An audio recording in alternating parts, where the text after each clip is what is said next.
Children in Liberia have no schools, no electricity, no running water. Daily life is a battle for survival. Security is provided by thousands of foreign peacekeepers who disarmed tens of thousands of former fighters. The United Nations also helped organize the country's first open election after a 2-year transition period following a quarter-century of war and turbulence. For the first time in the country's history, there were more women registered to vote than men. One of them said she hoped the vote would mark a turning point for a nation founded for freed American slaves, but always torn between ethnic groups. A Liberia that we have, the citizens will have equal rights, that one group of people will not look down upon the other ones, that we all will enjoy the resources of this country. But many Liberians were confused about how elections are run. Democracy is a process.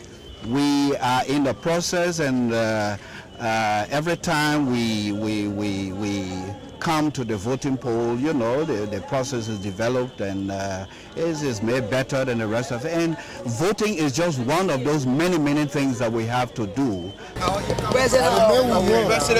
On voting day, supporters of one of the two candidates, former soccer star George Weah and Mr. Weah himself, thought they had already won, given his popularity among young people in the capital, Monrovia. But when election results started trickling in, election head Frances Johnson Morris had Mr. Weah trailing.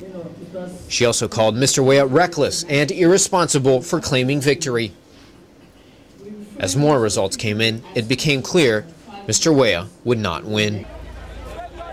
Spurred on by Mr. Weah himself, his supporters took to the streets, one day all the way to the U.S. Embassy. And when Jordanian peacekeepers fired tear gas, the protest turned ugly.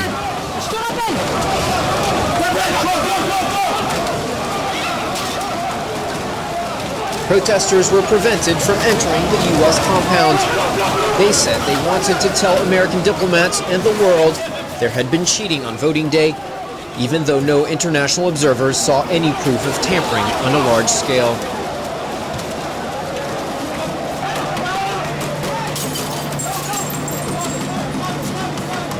One of Mr. Weah's supporters said they were just using their right to protest. We are not violent people. Yes. We are marching back to our party headquarters, yes, and we are awaiting the results tomorrow. Yes. And we told them we are not going to accept these results. Yes. In a very peaceful tone. Thank you very much. We will not accept these results. In the following days, protests continued in Monrovia, but were much more peaceful. The UN also started negotiations led by their spokesman, Paul Risley. We had a long, frankly, a fairly positive discussion about what democracy means and how fragile democracy is. I got the impression from the three representatives that they are sincere in insisting that their protest will remain peaceful. But they did obviously point out that in a country such as Liberia, which has had conflict for so long, that it is very difficult to maintain peace.